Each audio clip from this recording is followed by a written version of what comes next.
Welcome.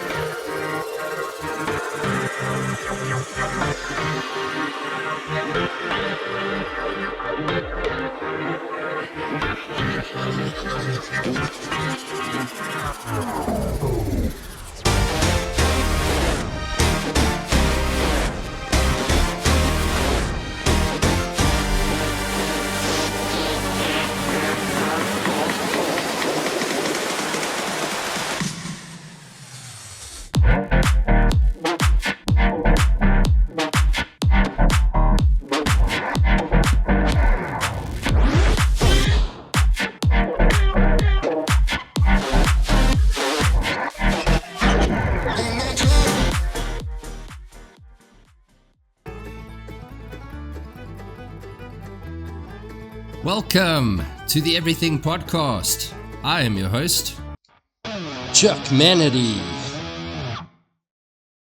And in today's episode, we're going to be covering Love, Death and Robots Season 1 Episode 7 called Beyond the Aquila Rift. It got an 8.5 out of 10 with 24,000 votes.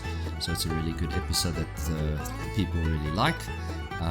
Personally, this is one of my favorite, I would say even top 3 of Love, Death and Robots. It aired on the 15th of March 2019 and has a runtime of 17 minutes. The synopsis is, awaking after traveling light years off course, a ship's crew struggles to discover just how far they've come.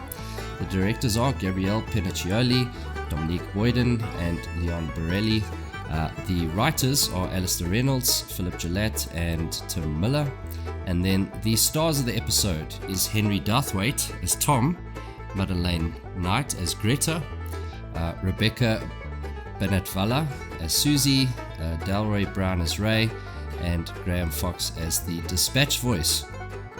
So, just some trivia regarding the show. This is based on a short story, Beyond the Aquila Rift by Alistair Reynolds. So, without any further ado, let's get right into it. It starts off with the Netflix logo and then the title sequence. It opens up with a shot of an alien planet with a what looks like a starship convoy of some sort on a way to do a mission.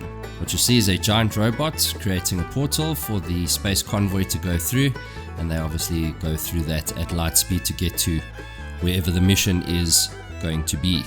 So I beg your pardon. So this convoy has already done a mission. I beg your pardon. I messed it up a bit earlier. And now they are on their way home. So they set course, what looks like a shortcut, so they can make a little bit extra money or make a little bit extra of a bonus. And they all climb into these pods and it fills up with what looks like a yellow liquid. And that's obviously to keep them alive for the journey back home. So just after the liquid fills up the pods, they then get shot through the portal into the location that they were on their way to. But what happens is it swaps over to a scene immediately after that with the alert going off, and you see what looks like Jesus and Mother Mary, a little statue of it, floating around in the pit or in the cockpit. Tom wakes up and his pod is already open, so as he awakes he looks to his left to see that there is a system error. He then notices that they are at a repair facility. Tom then wakes up the rest of the crew, and the crew is Susie and Ray. So as soon as Tom wakes up Susie, he tells her to look after Ray while he goes and tries to figure out what's going on. The cockpit doors then open. You see a lot of smoke. It's obviously a bit of a mysterious look that they're trying to go for. And in walks a lady who Tom recognizes as Greta. So what Greta establishes is that there was an error in the routing clock, and Susie said that there's absolutely no way that can happen, which Greta responds, "It's not your fault."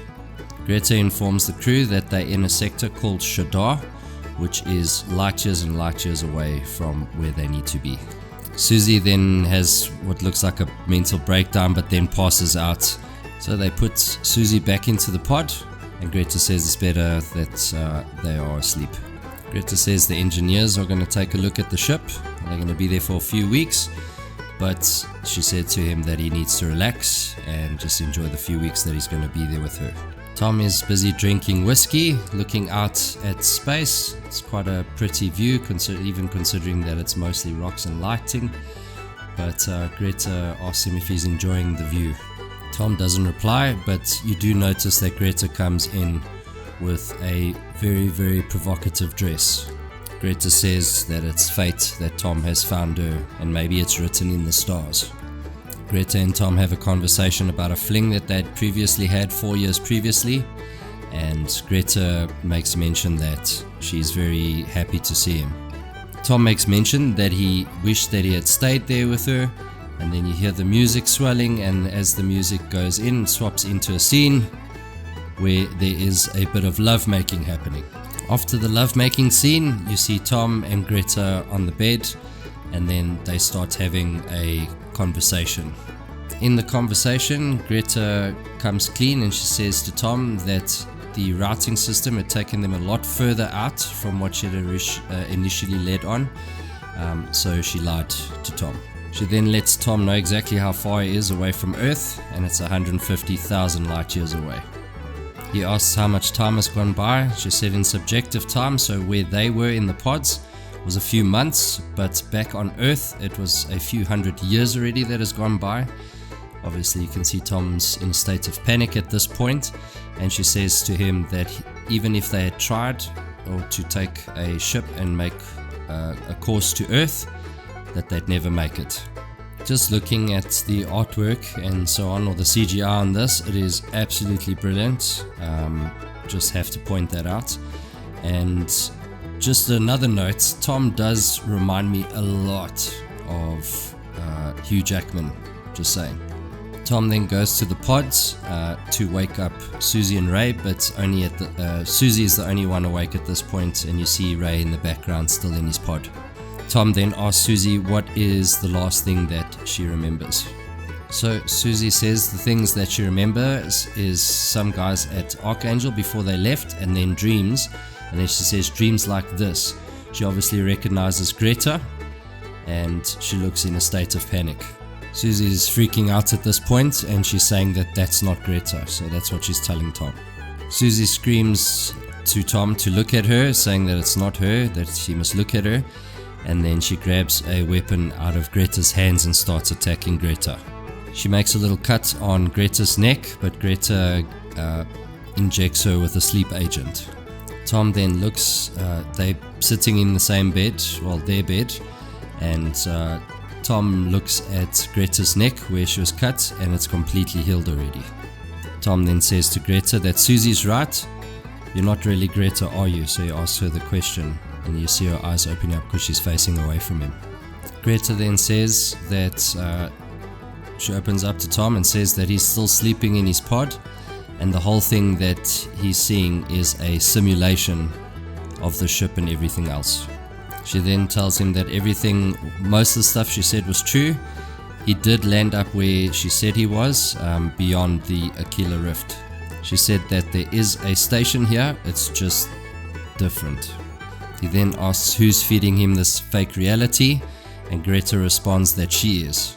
Tom says he wants to know the truth and wants to see the reality, and Greta responds, you don't know how many souls I've been through this with, and she says she doesn't want to hurt him. Tom then finally convinces Greta to show him the reality. Before she shows him anything, she said, please understand, Tom, that I do really care for you. And you kind of get the feeling that she really does, though. You do get that feeling. She says that she cares for all the lost souls that land up there. You see a flash of light, and the minute that flash disappears and it goes into what is now the proper reality, Tom looks honestly atrocious. The surroundings are bronzy and rusty. And he's insanely thin. It is absolutely atrocious and horribly terrifying, I must say. I mean, can you imagine that you woke up in a situation like that you thought that you were just lost in space with someone, and this someone is showing you a false reality, and you wake up from that reality to see this? I would be absolutely terrified. The shot pans around from Tom, and then you get a better look at how skeletal he actually looks, and when the shot goes through to the back of him to look what he's seeing dead ahead of him, it looks like a web made out of jelly and tree sap and all sorts of, like, it looks like it's been there for a long time, let's just say that. Tom looks to his left, and in the pods are Susie and Ray, and you can see that they have been decomposing for some time at this point. You hear Greta's voice saying, "Hello, Tom," and she's coming out of what looks like a sort of ghostly tunnel type thing. But when you see, at first, you see what looks like a female silhouette, but when Greta is actually revealed, or what is supposedly Greta, it is an absolutely horrifying, terrible monster. So that's why I made mention of the lovemaking previously. So yes, if that was just all in his head, fine, but if she dabbled within that lovemaking, it would be absolutely horrifying just to think that he would have done it. But I don't think so. I don't believe so. I think it's basically a simulation. It's all in his head. Yeah, because of where he is and where she comes from. So I think that whole thing is completely a simulation. But if it was the other way around, it would be absolutely gross. Tom sees what is, let's call it fake Greta. He sees fake Greta, screams his lungs out, and you see that same flash. And then it goes to Tom coming out of the pod again.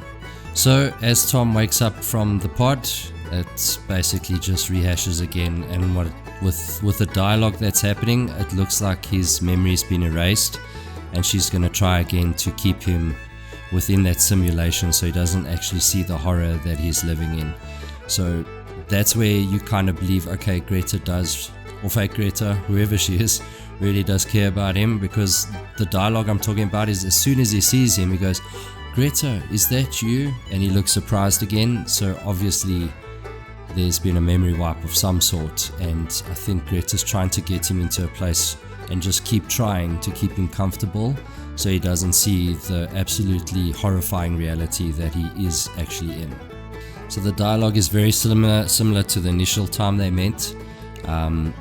The first time was him saying, "Well, at least there's a friendly face." The second time, you actually see Greta going, "Well, you're hundreds of millions of light years away from Earth," or whatever the case is. And she actually says, "Well, at least there's a friendly face." So the final shot of this episode is you see the space port, so to speak. And it looks really great. Everything's fine. You see those pretty rocks. The space station's lit up with blue. It looks very sophisticated. And you do see like sort of those horror flashes where it goes to show you what it actually looks like. And what it actually looks like is really terrible. And that is how it ends. So if you enjoyed this episode, please do comment below, and if you enjoyed my review of this episode, please do let us know as well. So besides that, there are some episodes from Ben that are going to be coming up real soon. My excitement is specifically for the Avengers comic run, as well as the boys, like I've told you yesterday. But on that note, regarding today's show, if you did enjoy today's show, please let us know in the comments below. Like I said previously, if you did really enjoy the review, please do like, share and subscribe, and we'll see you in the next one. Goodbye.